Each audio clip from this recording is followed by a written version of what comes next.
Oh, sheet. Honey, chill. It's just laundry. Not that. I'm talking about these Arm & Hammer Power Sheets. All the power of Arm & Hammer laundry detergent in a convenient tossable sheet. Oh, sheet. That's what I'm saying. And Arm & Hammer Power Sheets deliver an effective clean at a great price. Think of all the laundry we'll do. And all the money we'll save. Oh, sheet. Arm & Hammer, more power to you. We are cultivate. Cultivate. Cultivate. Cultivate. Cultivate. Cultivate. We are cultivate.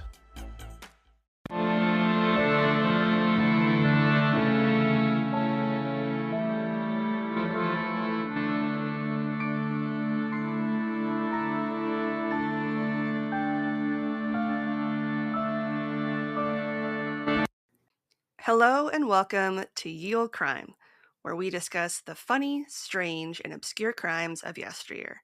I'm your host, Lindsay Valenti, and joining me today is not my sister and co-host Maddie Stengel, but instead my lovely friend, Ashley.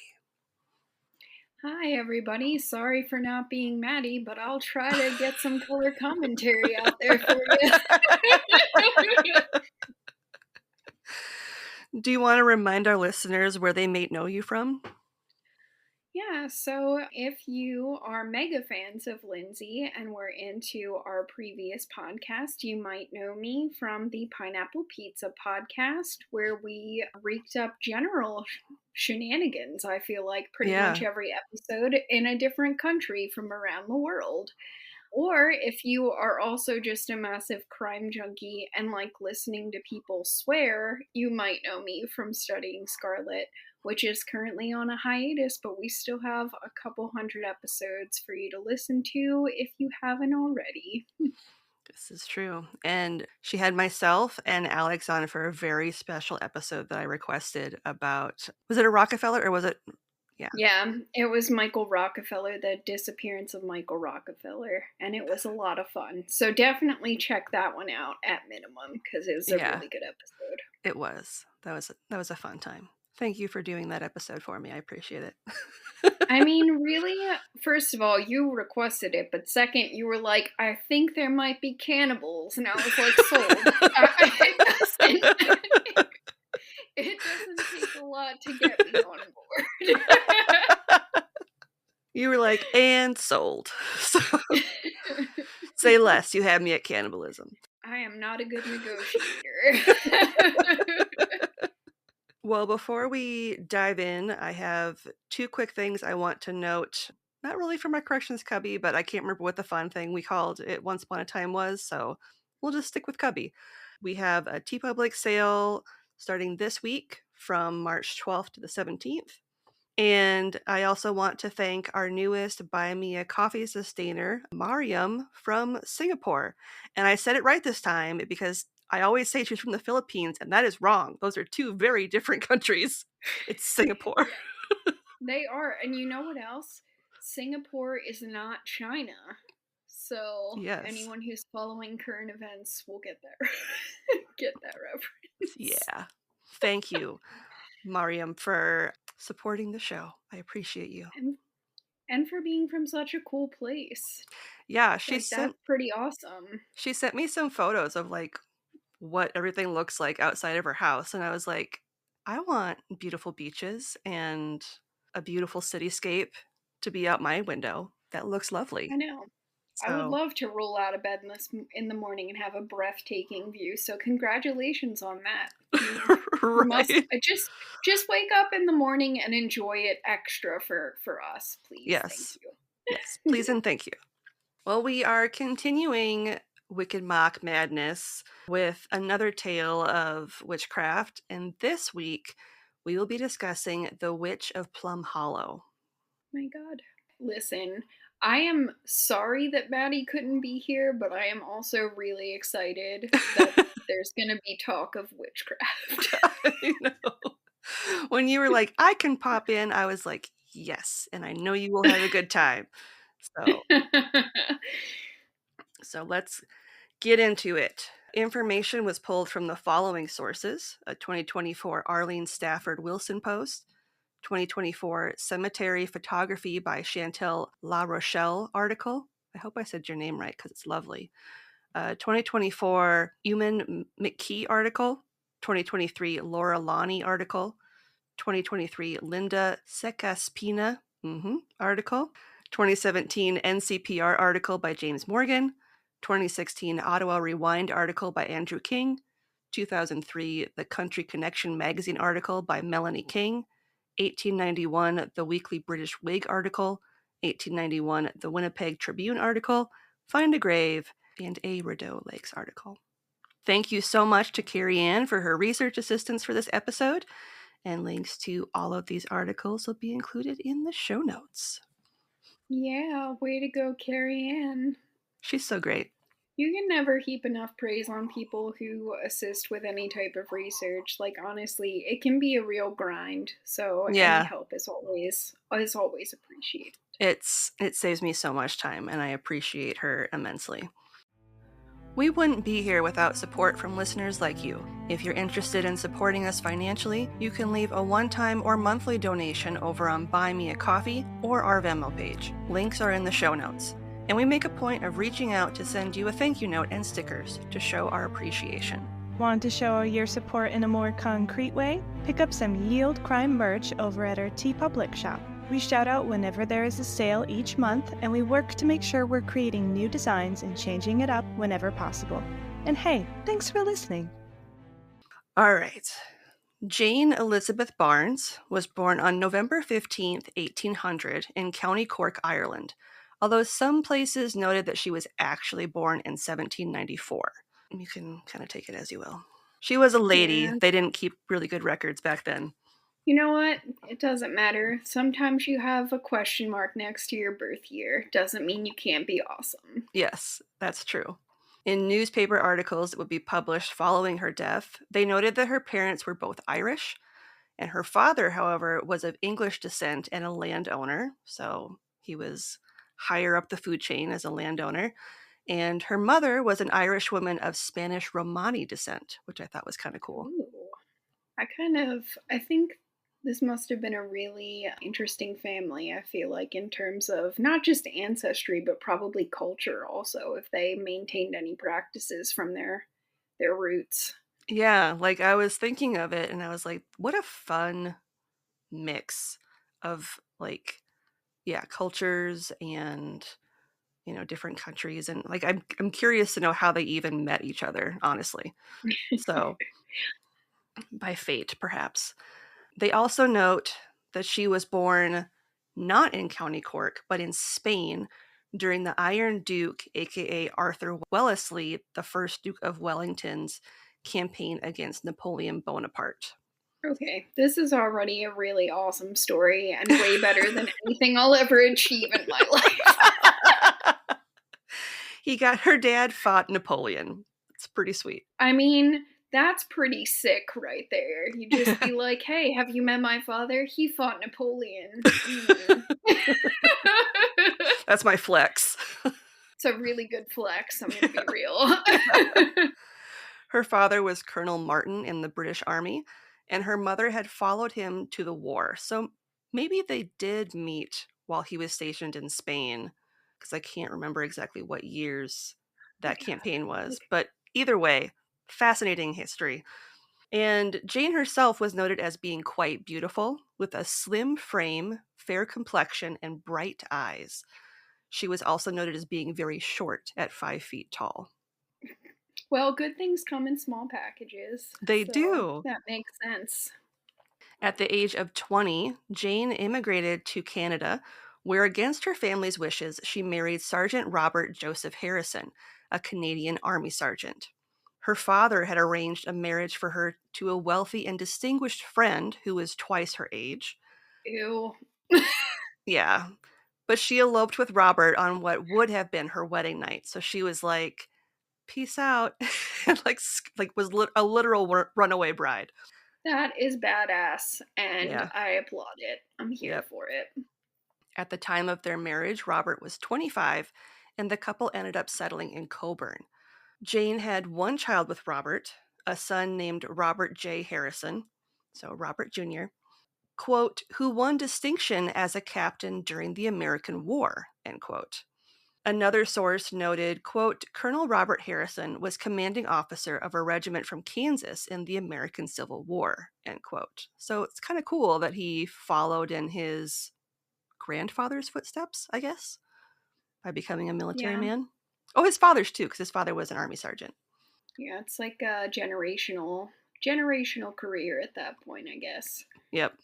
I couldn't find any information on when and where he was born, but his father, who he was named after, passed away in 1830, making Jane a widow at the age of 30. Now, many places noted that she was 27 at the time of her husband's death, but if we go by her date of birth or her supposed date of birth, that doesn't math out. She would have been 30. The Winnipeg Tribune noted, quote, at the age of 27, Mrs. Barnes became a widow and mourned her dead partner with an intensity corresponding to the ardor of her love for him. Oh my God. Where is that today? Right? Like, I want to read that in an obituary today. Right? After a widowhood of 3 or 4 years, she again married, her second husband being a native of Connecticut, David Barnes, end quote. Get it. In her Find a Grave profile, his profession is listed as shoemaker, and the couple married in 1843 before moving to a little hamlet south of Smith Falls called Sheldon's Corners. And this is still in Canada. Okay. Good to know, because I'm not familiar. Like, I have, like most Americans, I have very little familiarity with Canadian geography. I just know it's somewhere in Ottawa, and it's like a tiny little town somewhere in Ottawa. And it has a cool name, Yep. and that's all we need to know. Yes. Jane would go on to have 9 children with David. Oh my God, that's so many. How many is that total then? So she had 10 total. Oh my God, that's okay. So just Robert Jr. with the first husband. Yes. Oh my God. When I said get it, like I was just messing around, but clearly she did get it. Yeah, she got it at least 9 more times. So she had John, who was born in 1831, but he would pass away the next year in 1832. Aww. Then Margaret Jane, who was born in 1833. Thomas, who was also born in 1833, so I'm assuming they were twins. Lucy, born in 1836. Samuel, born in 1837. David, born in 1840. Williston, born in 1845. George Washington, born in 1846. Nice. And Jane Elizabeth, born in 1847. So Jane Jr. I like that there's a Jane Jr. Yeah, I do too. On her Find a Grave listing, it notes that of her 9 children, only 7 survived. Other than their first child, John, it looks like many of them lived past childhood, with Thomas passing at the age of 24. The rest lived well past the age of 60, with her daughter Lucy living to the age of 93. Wow. I mean, that's obviously, it's really sad that 3 of them had untimely deaths, but given the times, that's actually pretty impressive that many of them not only lived, but seems like they must have thrived to have lived past 60 and then into her 90s. Yeah. That's impressive. Yeah, I was very shocked because, as we've seen in the past, typically people that have that many kids, it's because so many of them died in childhood. But yeah, to have 7 of actually 8 of her 10 children survive past childhood is pretty impressive. Yeah, that's 80% for the time. Yeah. That's wildly good. Yeah. And I don't know if you caught it, but Jane's first child with David was born in 1831, which is just a year after her first husband's death. I'm not sure if the date of them getting together really matches the timeline, but in multiple places it notes that the pair didn't marry until 3 to 4 years after her first husband's death. Although it is possible that the pair lived together and had children prior to their union. I mean, obviously they did because that's what the birth dates say. Which, again, get it, girl. Like, no, you knew what you wanted, so it's fine. We're in favor of this. And plus, he shares a last name with Bucky Barnes, so hopefully he was awesome. Yeah, hopefully he was a gentleman. With a metal arm.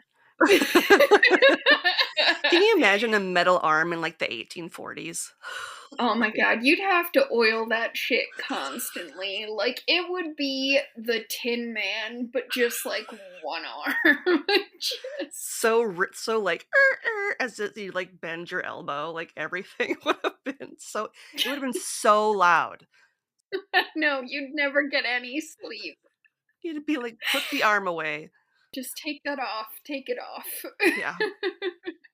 So in addition to her children, Jane also raised 3 orphans, adopting at Aw. least one, a girl named Isabella Sheldon, who was born in 1853. From what I read, one of their neighbors passed away, and I can't remember how, but she loved kids. Obviously, she wouldn't have had so many if she didn't love kids. So she was like, I'll just take them because they didn't have any living relatives nearby, and which I thought was very sweet That of her. is just so, like, honestly, I don't like when this word gets thrown around a lot, but that's actually very selfless. Like, to Hmm. to have that many children of your own already, and then to take in 3 more to raise. That's, wow, that's incredible. Yeah. What a great lady. Yeah, she's pretty awesome. So Dave and Jane settled in Plum Hollow, not far from Brockville, in the county of Leeds, at Sheldon's Corners in 1843. I love how there's like all these little like things to her address. It makes it way cooler than like when I give my address. It's just like, Yeah. it's a street. Yeah, Here's my zip code. no kidding. At some point, it's not clear exactly when, David abandoned Jane and their family sometime in the 1850s because they lived Son on of a a farm, bitch. and he was like, I don't want to be a farmer anymore, leaving her to live in Smith Falls with their son Sam. So he was like, I'm going to take one of our sons and I'm going to go live somewhere else, which is super shitty. Wow, you know what? I take back everything nice that I said about you. You suck. Yeah. In a positive note, Sam, the son, would go on to become mayor of Smiths Falls in 1897 and 1898, and he also helped incorporate Smiths Falls, Rideau, and Southern Railway Company in January of 1898. So he did, end up being a man of commerce, I guess. Yeah. Way to go. Like, good, solid parenting right Hmm. there. Minus the deadbeat dad, but he gets no Yeah, credit. yeah. Jane took up fortune telling in order to make ends meet to provide for herself and the remaining children, charging 25 cents a session, which in today's money could be anywhere from $6 to $10 a session, which isn't a lot, but apparently she was extremely popular. And so it was like a constant thing. She always wore a dark dress with a cape or shawl. And if her customer couldn't afford her rate, she would accept dried apples or tea as payment. Oh man, I like this lady so much. First of all, we both have the same signature color, so obviously she's amazing and fashionable with her cape and or shawl. But I also love that she was willing to take payment in other goods. That's another sign of a generous heart. Yep. Her earnings by no means made her a fortune, but it provided enough to take care of her family. Her success and fame allowed Jane and her children to move to a small cabin near Lake Eloida. Her son Williston and his wife Lydia moved into the cabin with her to offer her support. Aw. Another sign of a good mom. If your children are like, we'll be there for you in your time of need, you did something right. Yep. In a letter, a man named Dan Shirley noted of Old Mother Barnes' home. So she would go on to be known as Old Mother Barnes.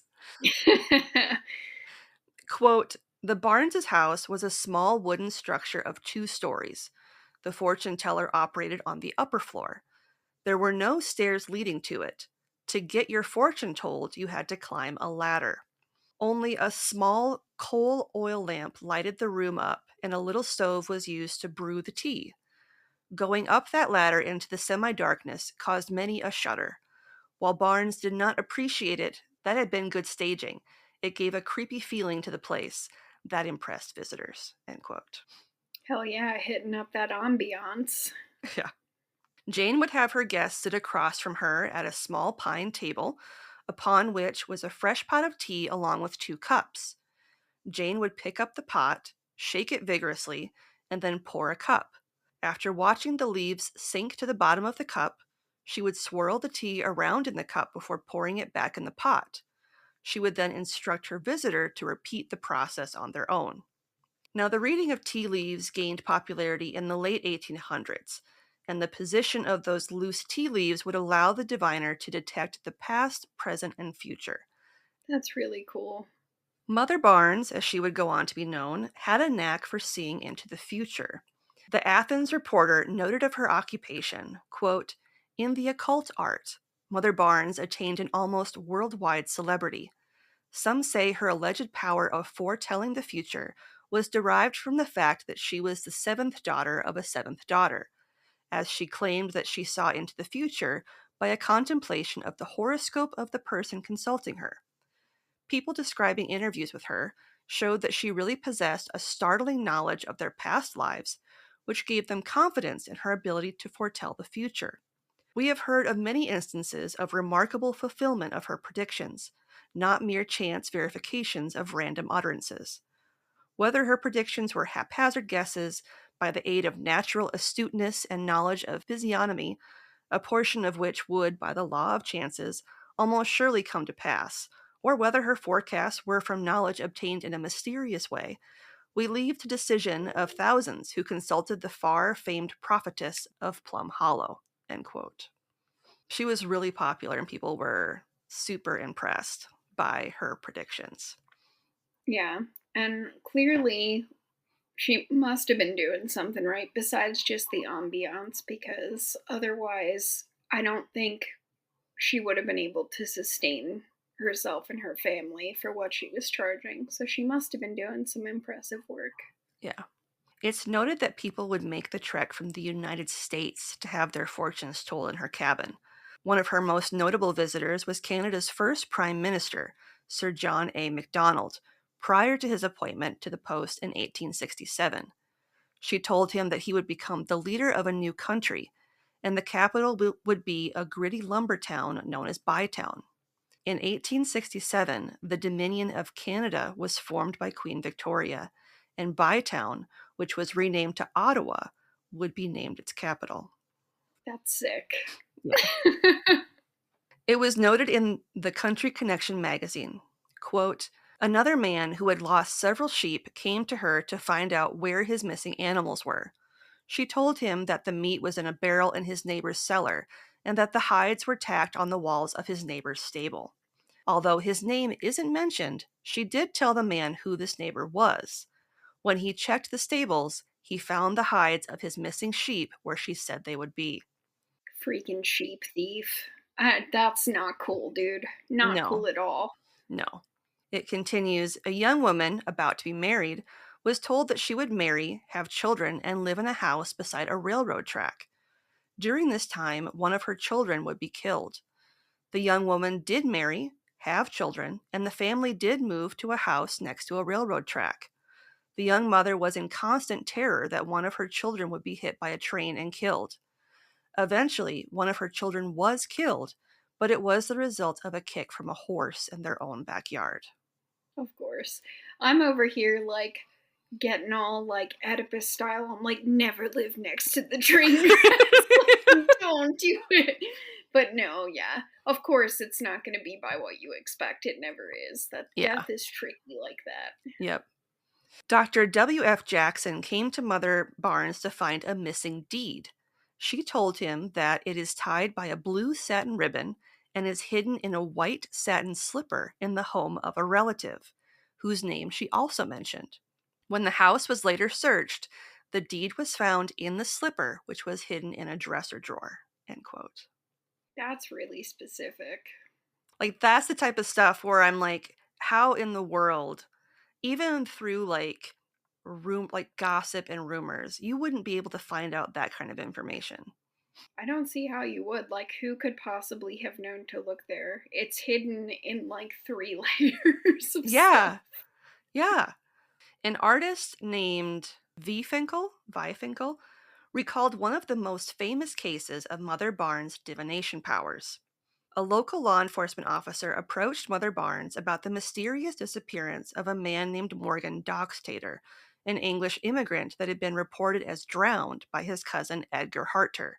A search party had been dispatched to Charleston Lake to search for his body, but the search had proved fruitless. Mother Barnes informed the officer that Morgan's body was partially submerged in water and hidden under a fallen tree. Her insight proved to be correct, and Edgar was later charged with murder, found guilty, and hanged in Brockville for the crime. That's like, oh God. Don't picture the body. Don't Yeah. do it. Oh. No, that's like, ooh, that's like spot on again, though. Yeah. That's, yet again, she has a very high success rate at something. Yeah. She assisted Mr. Bailey in finding his missing horses and even told him that one of his grazing fields was terrible but very valuable. He later sold the land, and the new owner went on to open a gravel pit in the field, which yielded thousands of dollars.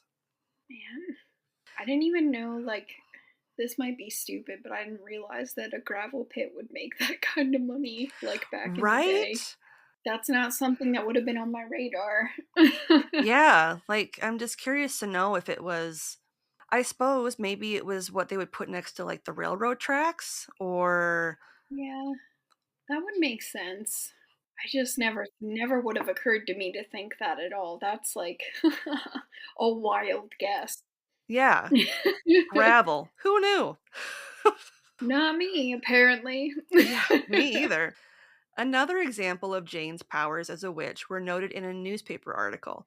A woman named Miss Collins, who was an expert butter maker, stated that after her neighbor, Mrs. Patrick Collins, invited her over to assist her in churning, after spending half the day at it, they were unable to get the milk to make any butter.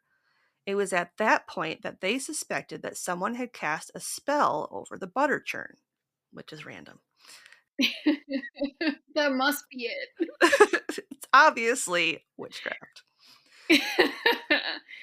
After consulting 3 neighbors, they volunteered to enlist the help of Old Mother Barnes in getting to the bottom of the mystery.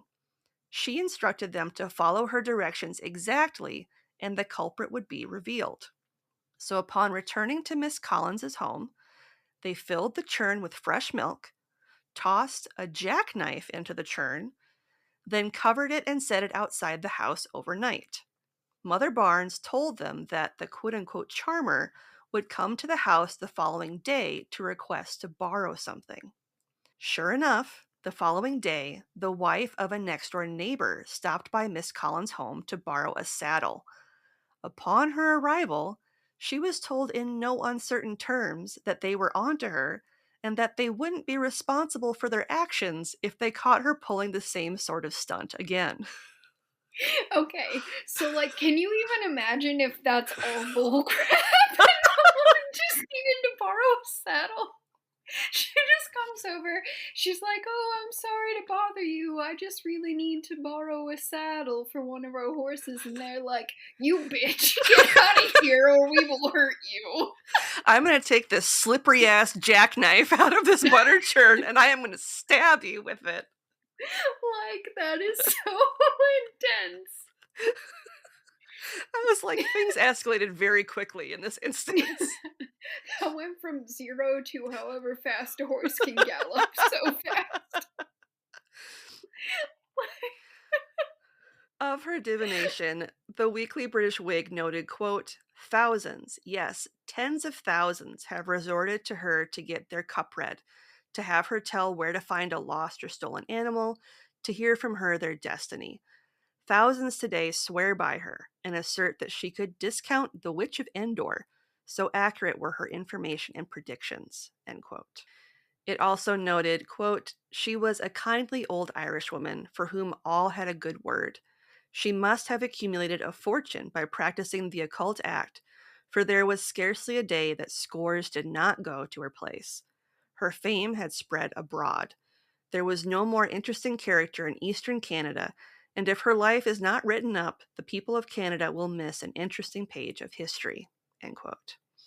And unlike many accused witches, Old Mother Barnes was well respected in her community and did all the knitting for her household, even up until just before her death.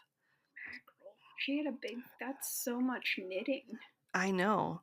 Her neighbors resented the fact that many people outside of Plum Hollow referred to her as a witch, for she was a, quote, fine Christian lady, end quote. Yeah, I don't know, like, what I thought was gonna happen, but if you, at the beginning of this, if you had been like, people are gonna really like this lady, I would have been like, really? Because normally that's not how this goes. Yeah. Over the years, Jane took great interest in her children and grandchildren. Her direct living descendants, as of 1891, numbered 68, 7 children, 47 grandchildren, and 14 great grandchildren. Jane Elizabeth Martin Barnes passed away from pneumonia on February 4th, 1891. She was 90 years, 2 months, and 19 days old at the time of her death. She had been unwell for several days prior to her passing and was laid to rest in Sheldon Cemetery. The February 17th, 1891 edition of the Winnipeg Tribune published the following regarding the death of Mother Barnes. Quote, the funeral services were conducted by Reverend L.A. Betts in the Methodist Church, Athens, on Friday last. The reverend gentleman, in the course of his remarks, stated that many years ago he had promised the deceased that if he survived her, he would preach her funeral sermon.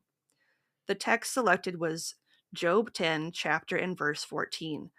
Several of the hymns used at the service had been selected by Mrs. Barnes, end quote.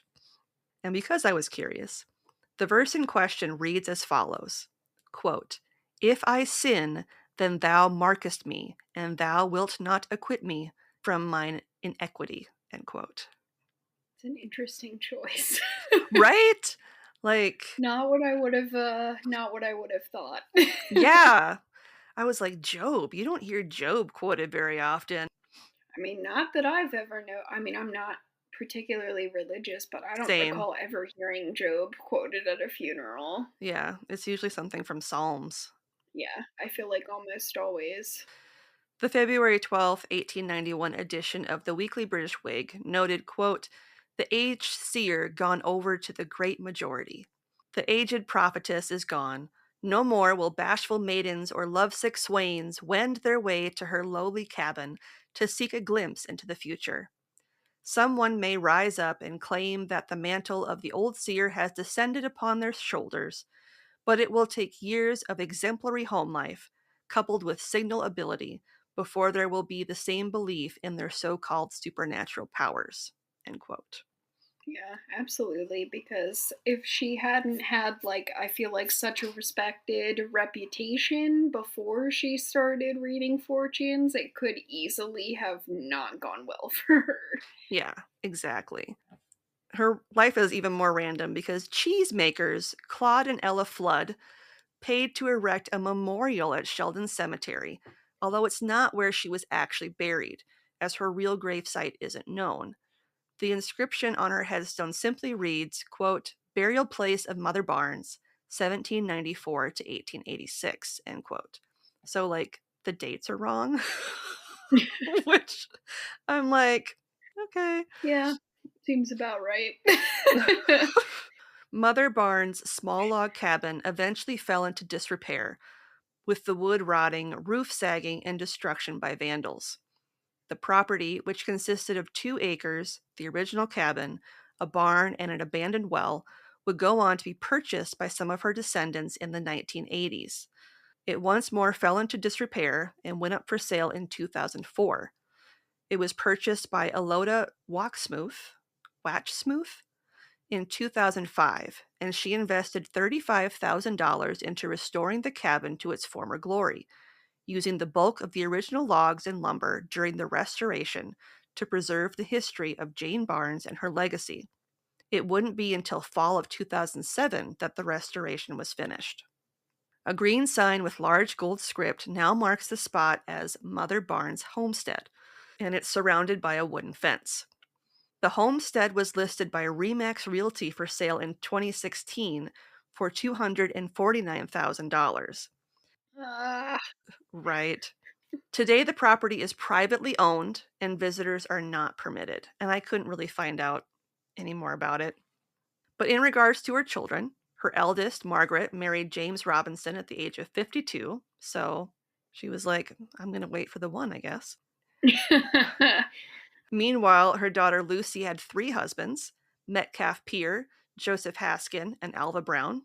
Sam, who was the mayor, married Agnes Chalmers, and her son David married a woman named Fanny Ryle. And as I noted before, Williston married Lydia Campo. Her son George married Clarissa Keogh, and her daughter Jane married Charles Wing. And that is the story of Old Mother Barnes, the Witch of Plum Hollow.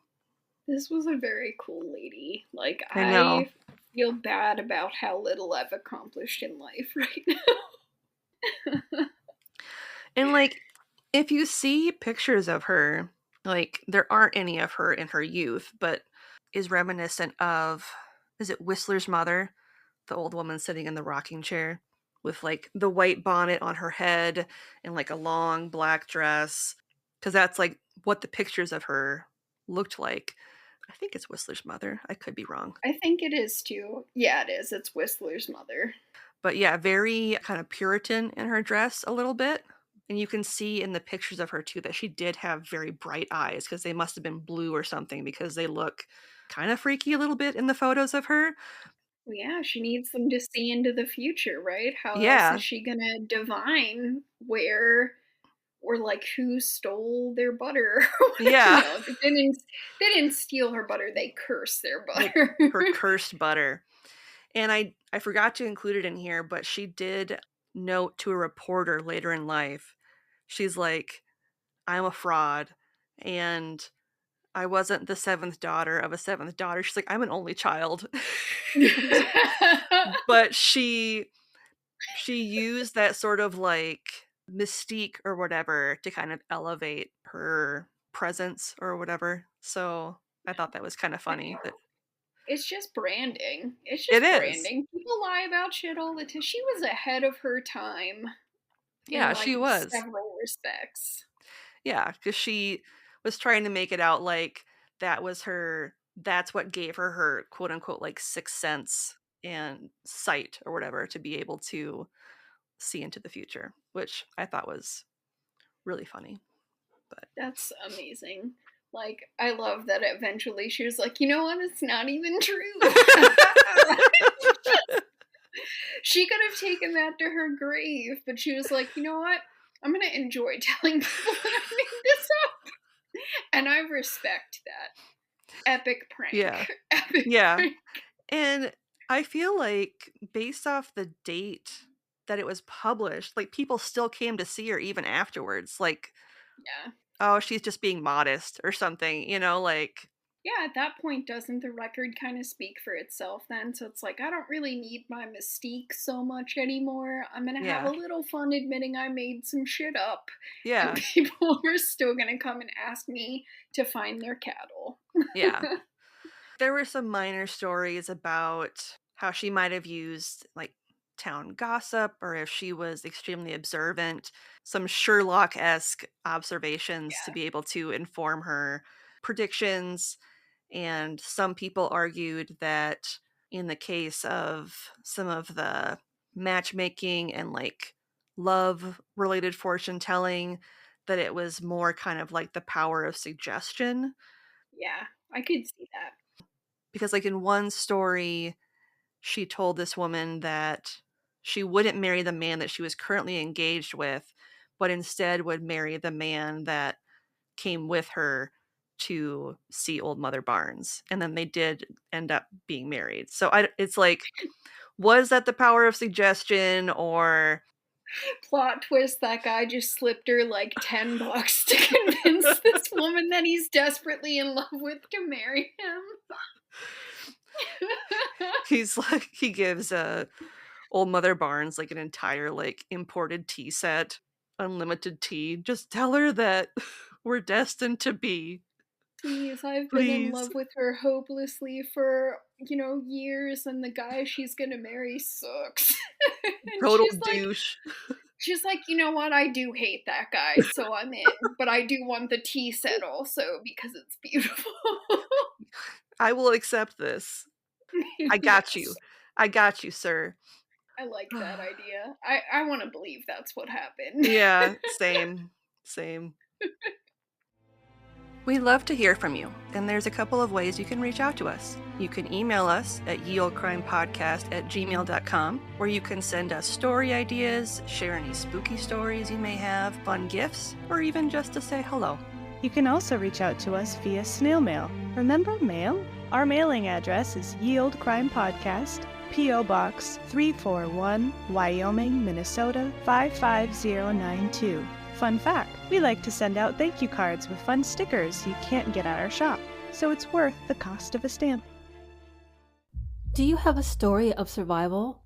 A parent goes to residential school. You know, they haven't had that family connection. Those traditional values and ceremonies that many of us exposed to are taken. Or have a lost loved one that was involved in human trafficking, exploitation, missing, or murdered? My name is Jasmine Castillo, and I am the host of Hands Off My podcast that brings to the forefront, specifically from Asian American, Native Hawaiian, Pacific Islander, Black Indigenous people of color. Anderson County 911, what's the location of your emergency? Ma'am, what's going on out there? You're saying a baby's missing and nobody... As well as nonprofit organizations. When I was a private investigator 5 years ago, we picked up a case that was Shanice Harris' case. That help and advocate families of lost loved ones with their closure. From sometime from his shift at work to that next day, he was either robbed or apprehended at some point with someone coming into the restaurant. And opening a cold case. So that, to me, was his way out, and it negatively impacted Armani's investigation. Please join me on Thursdays on any podcast platform wherever you listen to your podcasts. We are voiceless no more.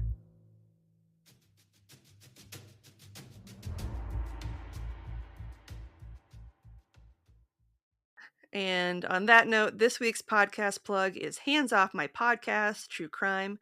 Hands Off My Podcast is your go-to source for ethical true crime stories. Jasmine is dedicated to amplifying the voices of those who've been silenced, focusing on the missing, murdered Indigenous people and two spirits, Asian American, Native Hawaiian, and Pacific Islanders, Black, Indigenous, and people of color, as well as LGBTQ communities. The show is part of the Darkcast Network, and we will have a link to it in the show notes. And Carrie Ann has a lovely question that I am so glad you were here for, which is, would you rather have cholera or attend a Nero party with human candles? The Nero party with the human candles. Listen, we both know how much I would be staring at those candles. Okay, for people who don't know me, one of the first presents my boyfriend got me is this really pretty, heart charm that's made of human bone. This is a problem.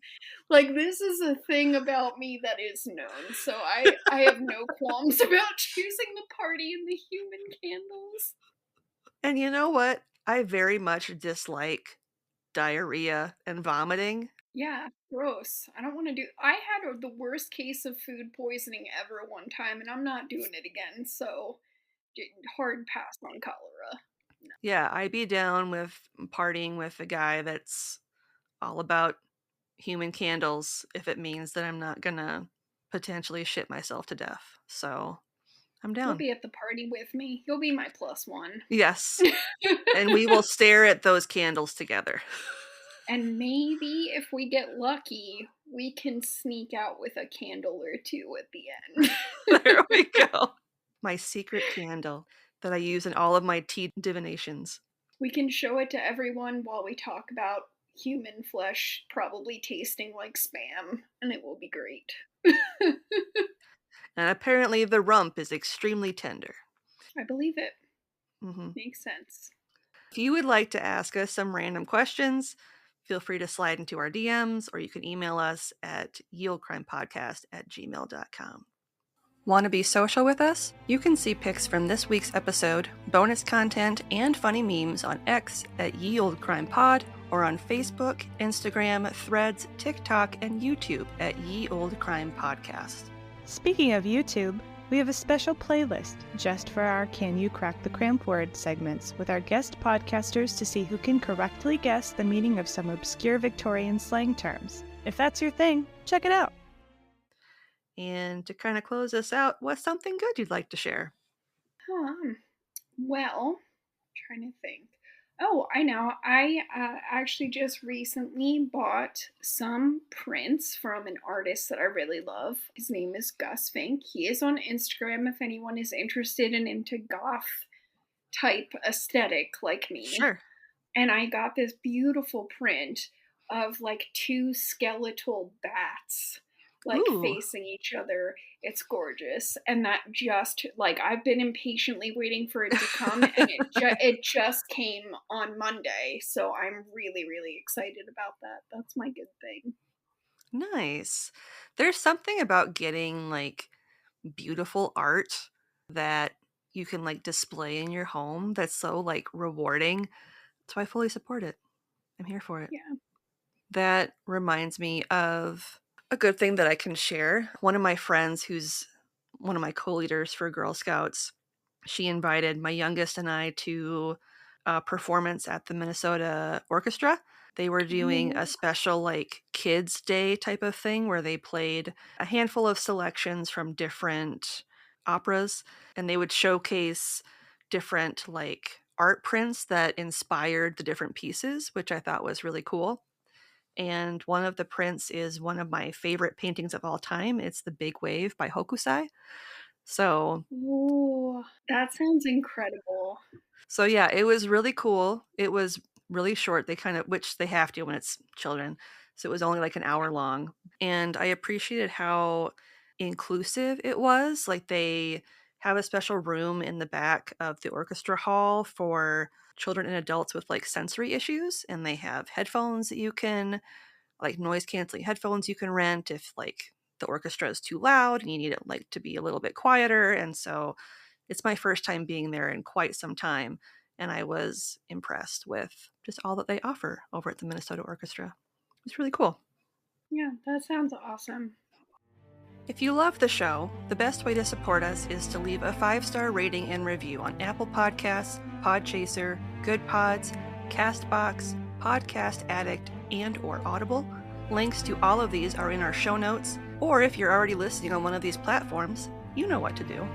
Oh, and while you're at it, shoot us a question you'd like to hear us answer on the pod. We'll give you a special shout out and address your burning questions all at the same time. The weirder, the better. Submit them via link in our show notes or shoot them to us in our DMs. On that note, as always, I'm Lindsay. And I'm Ashley, filling in for Maddie. And we'll see you next time with another tale as old as crime.